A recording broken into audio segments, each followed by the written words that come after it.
حضرات ذی وقار، گزشتہ پروگرام کا اختتام تعلق توحید، تعلق باللہ اور تعلق بالرسول کا جو اجتماع ہے، لا الہ الا اللہ محمد رسول اللہ، اس کے مختلف پہلوؤں پر ہم نے روشنی ڈالی تھی، اس پر اختتام ہوا تھا۔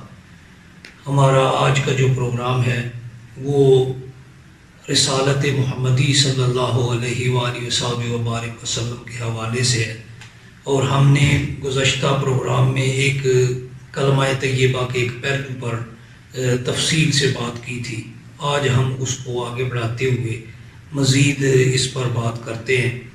تو کلمہ طیبہ اصل میں جہاں پر بات ختم ہوئی تھی وہ یہ تھی کہ اللہ تعالیٰ نے اپنی توحید اور رسالت محمدی کے درمیان کسی بھی واضح فرق کو نہیں رکھا، درمیان میں کوئی حرف عطف یا کوئی درمیان میں ایسا حرف نہیں رکھا جو درمیان میں دونوں کو علیحدہ علیحدہ جدا جدا کر سکے۔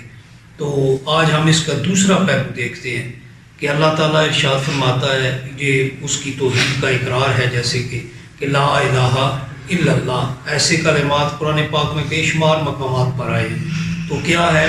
یہ ایک دعویٰ ہے کہ اللہ کے سوا کوئی معبود نہیں ہے، کوئی معبود حقیقی اس اللہ کے سوا نہیں ہے۔ یہ توحید کا اعلان ہے، یہ اللہ کی الوہیت کا اقرار ہے، یہ ایک دعویٰ ہے کہ اس اللہ کے سوا کوئی معبود ہے ہی نہیں۔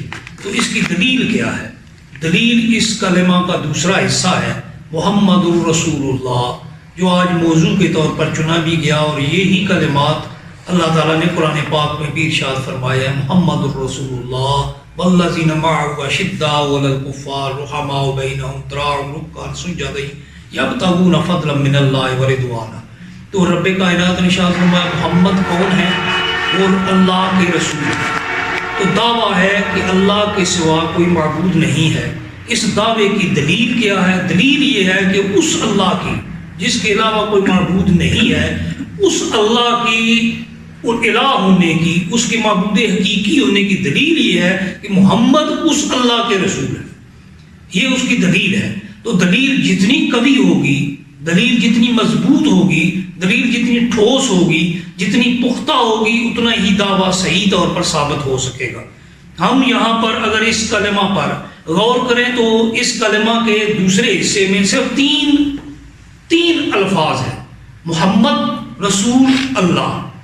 کلمہ کے دوسرے حصے میں تین الفاظ ہیں، محمد رسول اللہ۔ جب تک یہ تین کلمات، تین الفاظ ادا نہ کیے جائیں، بندہ دائرہ اسلام میں داخل نہیں ہو سکتا۔ تو جب تک اس کا اقرار نہ کیا جائے، اس کو تسلیم نہ کیا جائے، لا الہ الا اللہ کا اقرار، اس کا کوئی حیثیت نہیں رہتی، اس کی کوئی کسی اعتبار سے وہ قابل قبول نہیں ہے، جب تک محمد الرسول اللہ کو اس کے ساتھ شامل نہ کیا جائے۔ تو محمد الرسول اللہ میں تین الفاظ ہیں، ہم ان تینوں پر بات کر لیتے ہیں۔ یہ تینوں کلمہ اگر ان الفاظ پر غور کیا جائے تو یہی حصہ جہاں پر رسالت محمدی کا اعلان ہے، وہیں پر اللہ کی الوہیت کا بھی اقرار ہے۔ اس کے اندر یہ صرف رسول اللہ صلی اللہ علیہ وسلم کی رسالت کا اقرار نہیں ہے۔ ہم اگر غور کریں تین کلمات ہیں۔ اللہ کون ہے؟ اللہ وہ ہے جس کے رسول محمد صلی اللہ علیہ وآلہ وبارک وسلم ہے۔ محمد کون ہے؟ محمد وہ ہے جو کہ رسول ہے۔ محمد کون ہے؟ جو کہ رسول ہے۔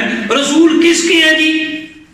رسول اللہ کے ہیں۔ تو پتہ چلا محمد اللہ کے رسول ہے۔ اسے پتہ چلا کہ رسالت کسبی نہیں ہوتی، کمائی نہیں جا سکتی، حاصل نہیں کی جا سکتی، بلکہ رسول وہ ہوتا ہے جسے اللہ اپنا رسول مقرر فرمائے۔